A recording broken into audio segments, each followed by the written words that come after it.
Guys, so what's up guys, so for today this vlog, nandito na pala ako sa Honasan. So yun, maghahanap na naman ako ng sisi so akong magawa sa buhay. So yun, yan na nga.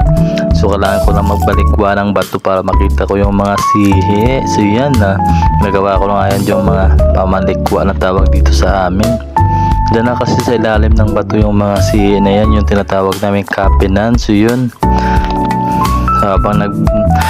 habang nagbabalik ko ako dyan ng bato guys, marami din yung nakikita ko dyan na mga kapinan tsaka yung mga tuwad na tinatawag dito sa romblon tsaka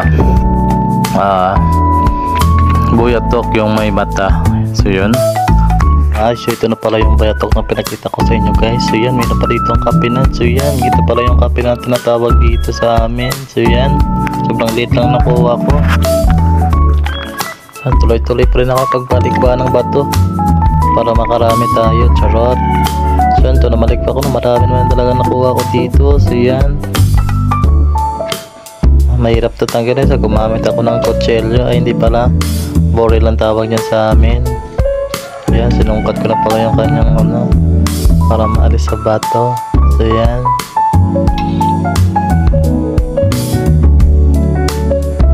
meron pala akong nakita doon isa, kapinan pa rin. Sobrang hirap talaga ito kunin kapag wala kang gamit. Kaya ginamit ko na kaya itong baril ko. Charot.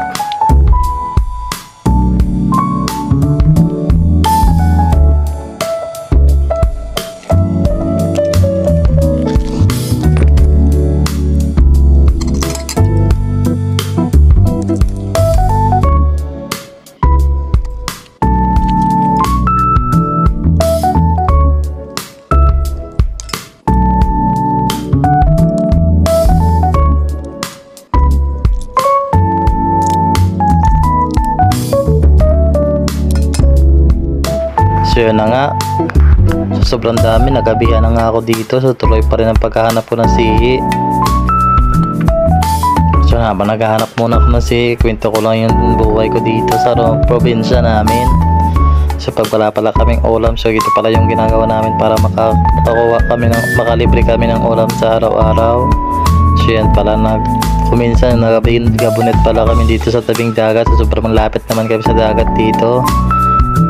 Ilang lakad na lang, dagat na yung bahay namin. Charot. So yun, habang tuloy-tuloy pa rin yung paghahanap ko ng sihi. So habang naghahanap pa rin ako ng sihi, so shoutout ko muna dito yung classmate ko. So shoutout kay Jairo Marcinio, kay Reggie Comaso, shoutout sa inyo, Rika May, and Brian, Yori, and Kate Dayan, Justin.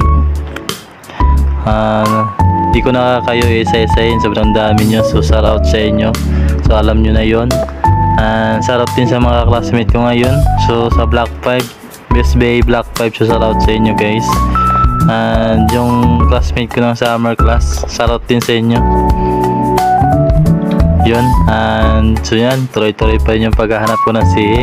Yun, dito lang pala ninyo matitikman ang mga sihi dito sa Romblon. So dito nyo lang matitikman yung gusto nyo kainin sa Romblon. So kung gusto nyo pumunta guys, sa mga supporter ko, shout out sa inyo. Kung gusto nyo dito pumunta or pumasyal dito sa Romblon, so sumakay lang kayo, punta lang kayo ng Lucena or Batangas, biyahing pa Romblon. So yun, doon na kayo hatirin ng barko papunta dito sa Romblon. So para makita nyo, para matikman nyo yung pagkain dito sa Romblon, sa probinsya ng Romblon. So yan, ito pala yung kapinan namin.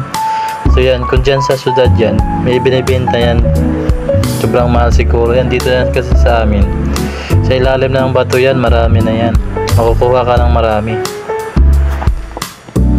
So kailangan talaga natin tumiis para makarami tayo ng kuha ng sihi. So yan nga, tiniis ko to na para makahanap ako ng kapinan tsaka ng iba pang sihi. So yun, mamaya mapakita ko rin sa inyo yung nakita kong sihi lahat. So dito lang talaga matitikman ang sihi sa probinsya ng Romblon. So saan pa kayo? Halina kayo dito sa Romblon. tsaka tikman yung pagkain namin dito sa Romblon. So yun, share ko lang sa inyo guys ang pagluto nito guys, ginataan tsaka ginisa. So depende sa inyo guys kung anong luto ang gusto nyo. So yun, ako kasi gusto ko ginataan tsaka yung ginisa kasi matamis yung kanilang sabaw.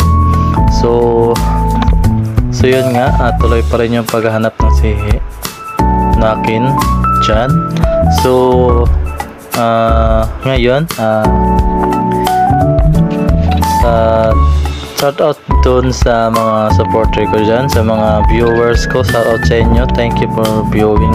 So paalala din sa kumakain ng sihi, so ingat kayo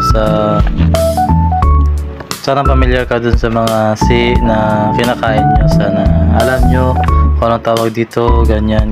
So ingat lang kayo guys, baka kayo ay malason. So hindi naman lahat ng sihi is malason, so basta kung pamilyar lang kayo dun sa sihi na yun, kung hindi nyo alam, huwag nyo muna kainin. So tanungin nyo muna kung kinakain ba to or hindi. So yun, yun lang, para yun lang advice ko para sa mga nangunguha ng sihi. So yun, depende sa inyo guys kung kinakain nyo ba or hindi. So yun, nakakuha pala ako dito ng tuwad. Yan, sobrang laki.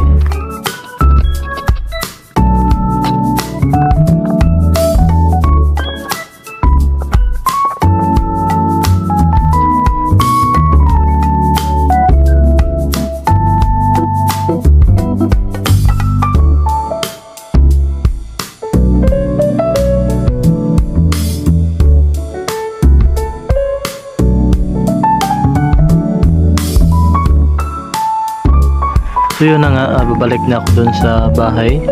So ito pala yung nakuha kong sihi. So madami na rin, so pwede na to.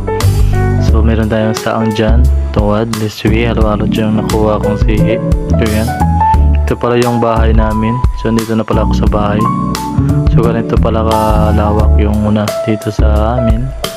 Tsaka ganito rin kalinaw yung tubig sa amin, yung tubig dagat. So yun, habang naglalakad na ako papuntang sa bahay, naghahanap pa rin ako ng sihi, baka sakaling makakita pa rin ako ng sihi ulit. So yun,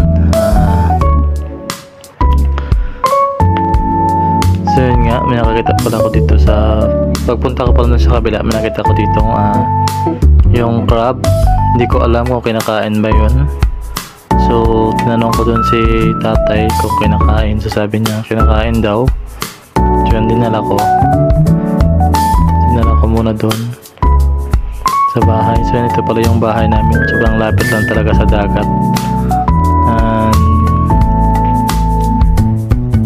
Sobrang kalma ng dagat. Sobrang saka ganda ng tanawin.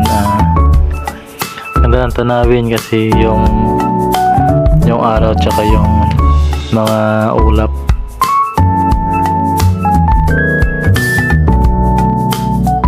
So yun, ganda na lang guys. So refresh na naman. So sobrang ganda ng tanawin tsaka yung kalma ng dagat. So yun, ang ganda na lang muna yung video ko guys. So thank you for watching, and don't forget to subscribe, like and comment.